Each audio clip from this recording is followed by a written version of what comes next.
Silky handmade ravioli, runny egg yolks, smothered in a nutty, sage-infused brown butter. The perfect recipe for a fancy entree when you're looking to impress. Or in my instance, when you just want to treat yourself to a fancier than usual late night snack. Soft egg yolks nestled gently into a bed of fresh herb-infused ricotta. But what if you don't happen to have ricotta on hand? Well, that's fine, neither do I. We'll make some. It's likely much quicker and easier than you probably think. Then we'll bring everything together with some sage-infused brown butter. Just perfect. Let's get adventurous.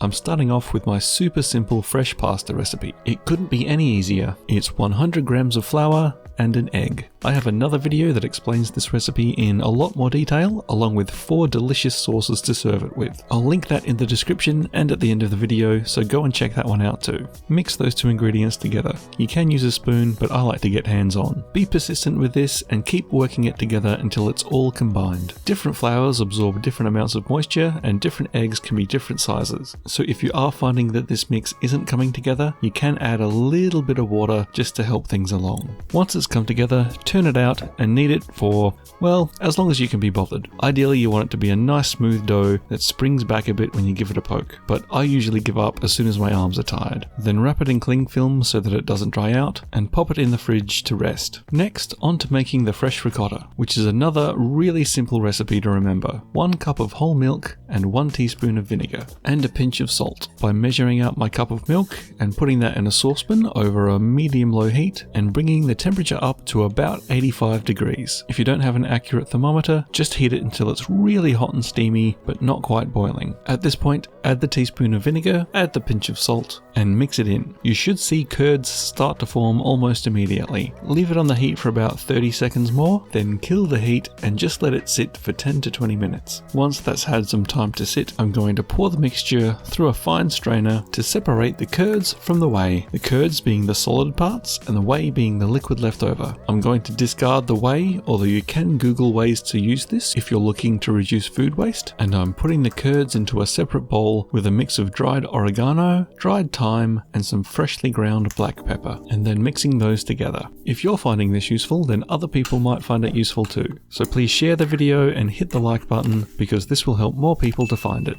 Now that my dough's had a chance to rest, I'm putting it down on a generously floured surface and adding more flour on top. And then I'm going to roll it out as thin as I possibly can, while adding more flour as needed to stop it sticking. It's best to be quite generous with the flour. It's really frustrating when you manage to get the dough really nice and thin, but then realize it's stuck to the work surface. Once you've managed to get it as thin as you possibly can, slice it into 2 evenly sized pieces. Put 1 piece aside for now, and we'll start putting our fillings on the other side. Start with 2 generous blobs of our ricotta mix, and then use the spoon to make a well in the center. This well is going to cradle our egg yolk and keep it in place while we assemble the pasta. Next, separate the yolks from 2 eggs and gently place them into the center of the ricotta. Wet down the surrounding surfaces with some water. This will help make sure that the top layer of pasta sticks really well to the bottom layer. The last thing we want is these things falling apart or bursting open while they're boiling.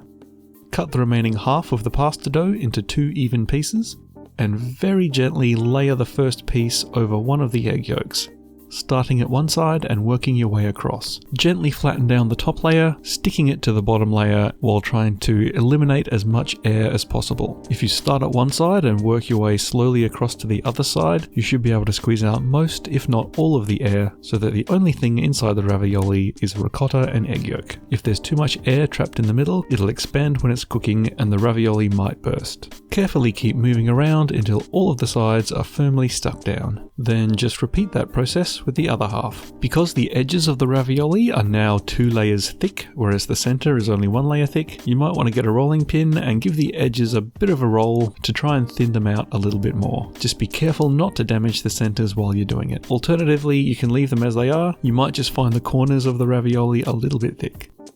We're then going to separate the 2 halves, and I'm just giving these a bit of a trim to neaten them up. They do look really nice trimmed into neat circles, but I'm pretty hungry and I don't want to waste too much pasta, so I'm just roughly cutting them into squares. And if you want to add another slightly fancy touch, you can use a fork to crimp the edges. This can help the pasta to hold on to some of the sauce a little bit better, and it also looks nice.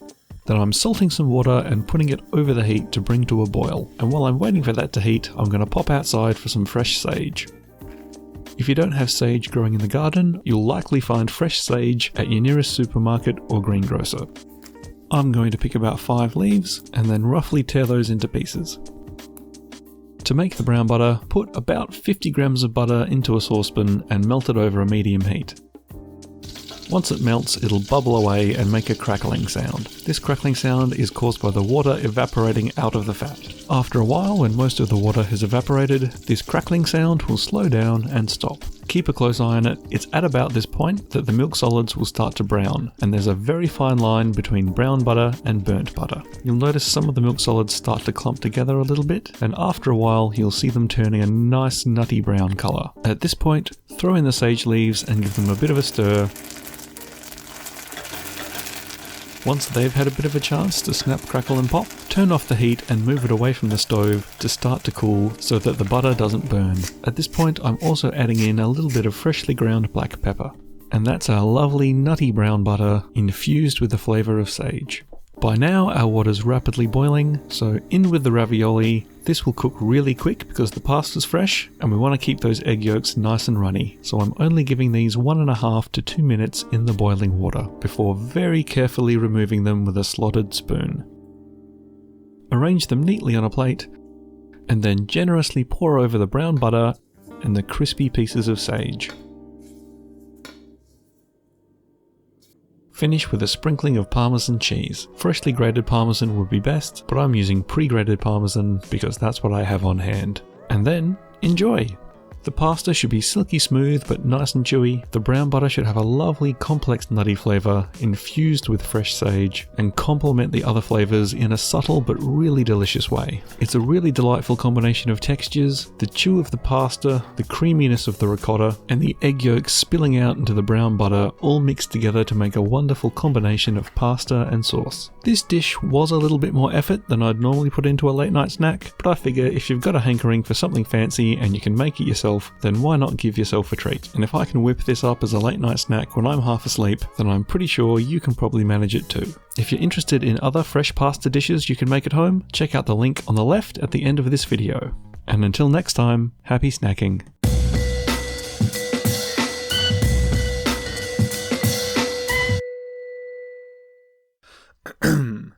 At this point...